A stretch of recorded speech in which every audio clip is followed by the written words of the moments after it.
ရှိကဆိုင်းစရာကကောင်းတော့မှာဘာကောင်းတော့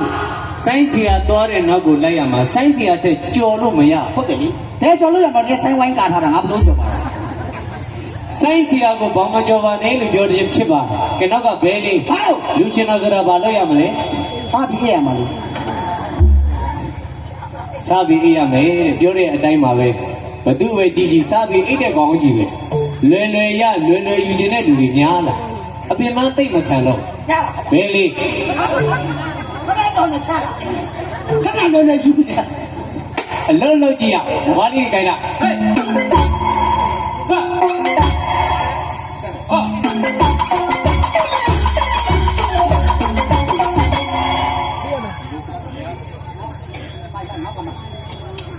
ရာတခါဒီမင်းနေဒီမှာ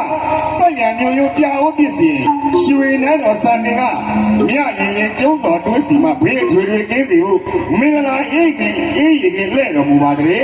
ယခုလေမန္တလေးပြည်မြောင်ကအလူတကာအလူမနဲ့နှစ်ချက်ခွဲရွာကြီးဟာအပင်နှုတ်တော်တကုန်းနဲ့ရွှေဖုံးတော်တွန်းစီဟုမင်္ဂလာအေးရင်နဲ့စိုင်းတော်မင်္ဂလာပလက်ဖွင့်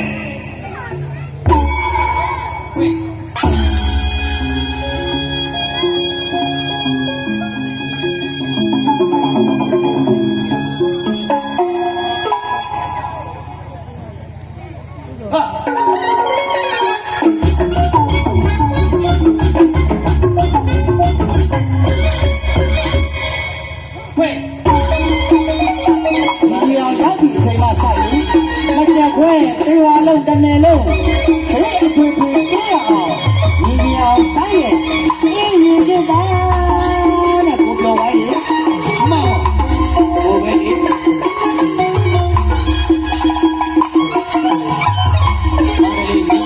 ်တဲ့ချိန်မှာစမပြတ်ခွဲကြည့်ပါဒီပါတော့ဆိုင်လာပါပောက်တဲ့ကြီးနေရဒီရအောင်တော့တယ်ကြပါလေ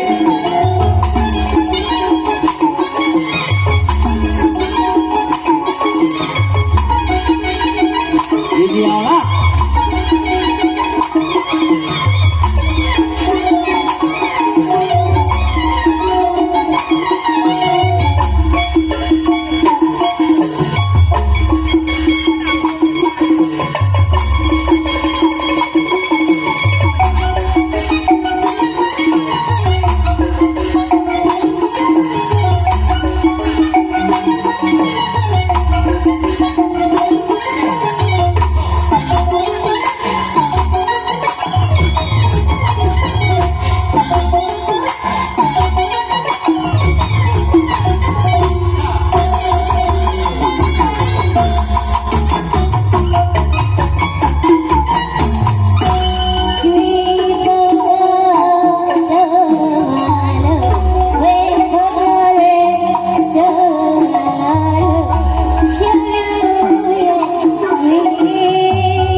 ပရိသတ်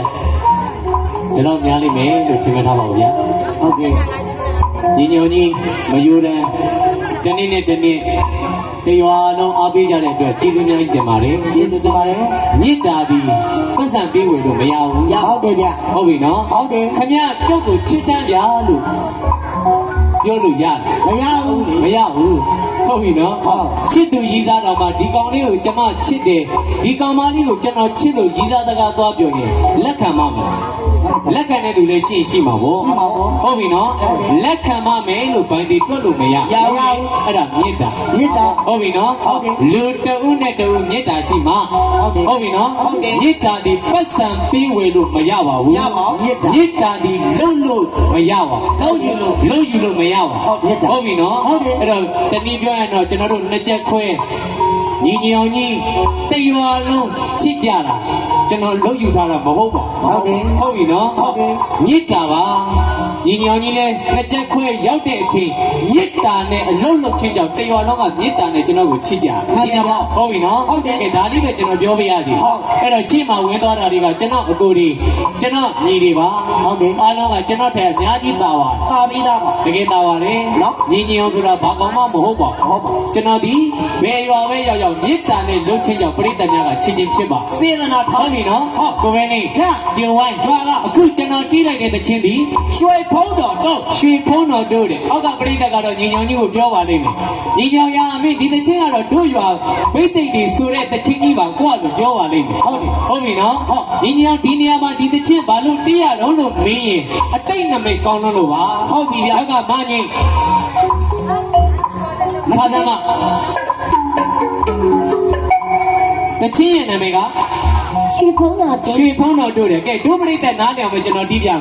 ဘိသိက်တွေရှေ့မှာဒီတချင်းဆိုရင်ကျွန်တော်တို့မြမဆိုင်ကရင်ကြီးအောင်တီးပြရဟုတ်ပြီဘာလို့လဲလို့မင်းရဲ့ဘိသိက်ခန်းဆိုတော့ကျွန်တော်တို့ရိုင်းအောင်တီးလို့မရဘူးဟုတ်ပြီနော်ဘိသိက်တွေကရှေ့ကနေဒီတချင်းရွှေဖုံးတော်တို့လို့ဆိုလိုက်တာနဲ့ကျွန်တော်တို့ဆိုင်ကဘယ်လိုတီးရလဲရင်ကြီးအောင်ဘယ်လိုတီးရလဲဟုတ်ပါ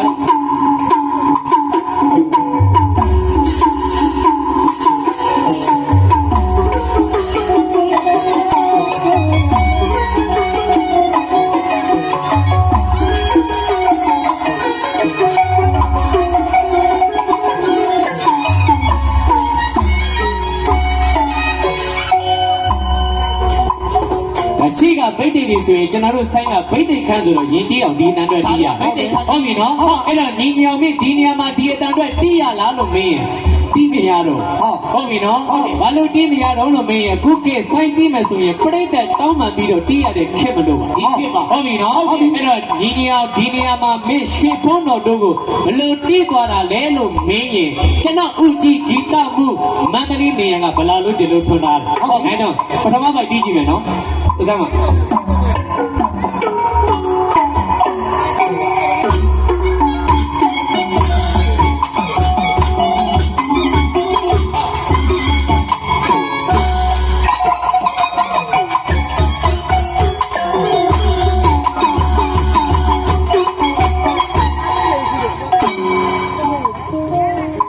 ရှုပ်တယ်လားမရှုပ်ပါဘူးမရှုပ်ဘူးနော်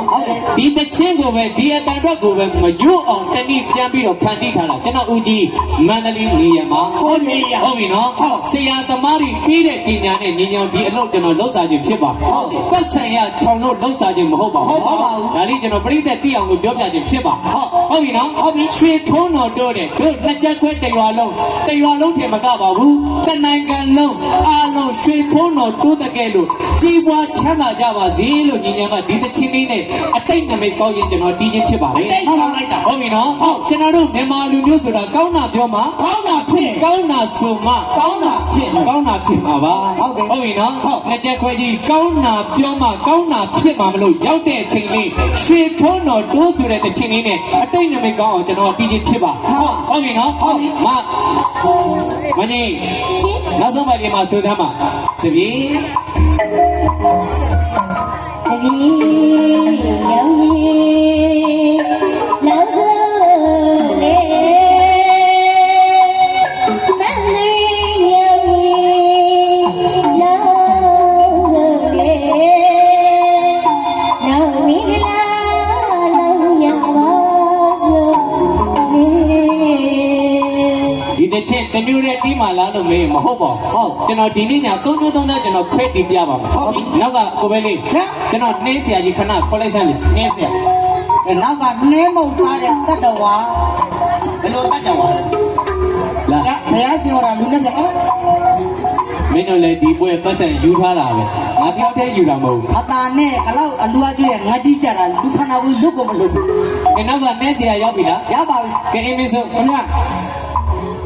မြန်လိုက်လား မြန်မာလေး မှုတ်နိုင်လားကွာ မှုတ်နိုင်တယ် တေးကြလား သိကြတယ် မှုတ်နိုင်လား မှုတ်နိုင်တယ် မှုတ်နိုင်မှမှုတ်နိုင်တယ်ပြောတော့တ မှု က တ် ယ် နိုင် နိုင် တယ် တယ် မှုတ်နိုင်တယ်တကယ်မှုတ်နိုင်တယ် တကယ်ကိုတားကြီးကိုမုန်းနိုင်နေရလား မှုတ်နိုင်တယ်မှုတ် အဲ့ဒါဆိုနောက်ပြကြငါနဲ့ဟိုနာလိုက်ကြပါ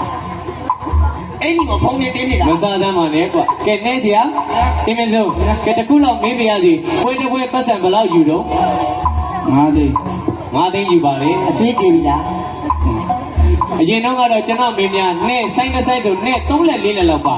အခုခေတ်တစ်လက်ခေါ်ရဖို့တော်တော်ခက်ခဲသွားဒါပေမဲ့နဲ့ထင်လားလို့မေးရင်မဟုတ်ပါဘူးဒီဘက်အကုန်လုံးခက်ခဲသွားဟုတ်တယ်နော်အကုန်ခက်ခဲသွားပြီညီညာတို့ရင်တော့ဆိုတနေရာဆိုလူ3ယောက်လောက်ပါ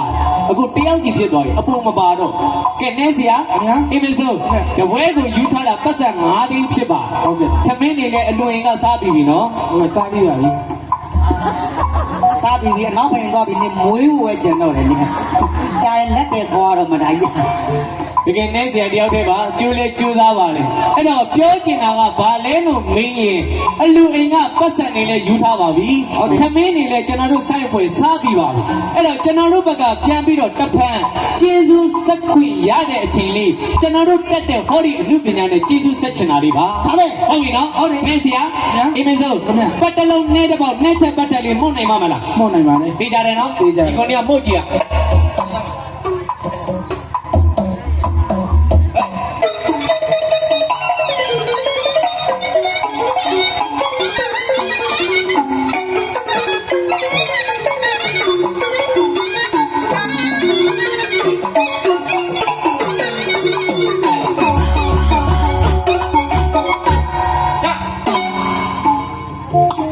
တော်လိုက်တယ်နဲ့ ဒီညာ AECC တာနားထောင်ဟုတ်ပြီနော်အဲ့တော့ခေတ္တချင်းဘာလို့ဆိုရတော့လို့မေးရင်လေကျွန်တော်ရွာတတိယတော့အကြိုက်ကျွန်တော်သိတာဗောညီညောင်ကြီးဆိုင်းစထောင်တဲ့နေ့ပွဲ6ပွဲဒုတိယနေ့ကျွန်တော်9ပွဲကျွန်တော်မှတ်မိပါတယ်အဲ့တော့ဘာလို့ဒီလိုလိုက်ရတော့လို့မေးရင်တစ်ချက်ခွဲရွာရဲ့အကြိုက်ကိုကျွန်တော်ကလုပ်ပြီးလို့ ဟုတ်တယ် ဟုတ်ပြီနော်ဘယ်ရွာပဲရောက်ဒီရွာရောက်ရင်ဒီရွာနဲ့တဟတာတာတက်အောင်ပဲကျွန်တော်လုပ်လို့ပါတယ် ဟုတ်တယ် ငါကောင်းပြီးရောငါတော်ပြီးရောဆိုပြီးကျွန်တော်ချပြတဲ့ထဲမှာကျွန်တော်မပါဘူး ဟုတ်တယ် ဟုတ်ပြီနော် ဟုတ် ကဲတော့ကမဲလေး ညာ ဒါကကျွန်တော်တို့ရွှေဖုံးတော်တို့ကိုညီညောင်မယွတ်အောင်နဲ့တက်ပတ်တယ်လေးစိုင်းဝါဒနာရှင်များတို့ကျွန်တော်ကြောရင်ပြီးပြဟုတ်ပြီနော်ဒါစိုင်းဖြစ်ပြီလားလို့မေးကျွန်တော်မိသားစုများမဖြစ်သေးဘူးဟုတ်ပြီနော်စိုင်းဆိုတာဒီဘက်ကကြီးမောင်းနဲ့ပမတိလင်းခွင်းဒီစီရိုတီနောက်ကဝါကမအစတသွေးတတန်တမိတ်ညီတာကိုစိုင်းဟုတ်ပြီနော်ကျွန်တော်တယောက်တည်းကောင်းလို့လဲစိုင်းမကောင်းပါဘူးတစ်ခွဲလုံးတညီတညာတီးလို့ထွက်လာတဲ့အတန်တွေအဲ့ဒါစိုင်းဟုတ်ပြီနော်ဒီအပိုက်စိုင်းလို့ကျွန်တော်ဦးကြီးမန္တလေးနေရင်ဒီလိုဖန်တီးတယ်ဟုတ်အဲ့တော့ဘီးဆိုင်မနော်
ယူမြောင်းတော်ရမြေမခေါ်တောင်းထိပေါ်မှာဖြစ်ကြကြလာနောက်ကကိုချစ်ကိုရဘသူကခေါ်လို့ထလာတာကိုမဲလေးကခေါ်လို့ထလာ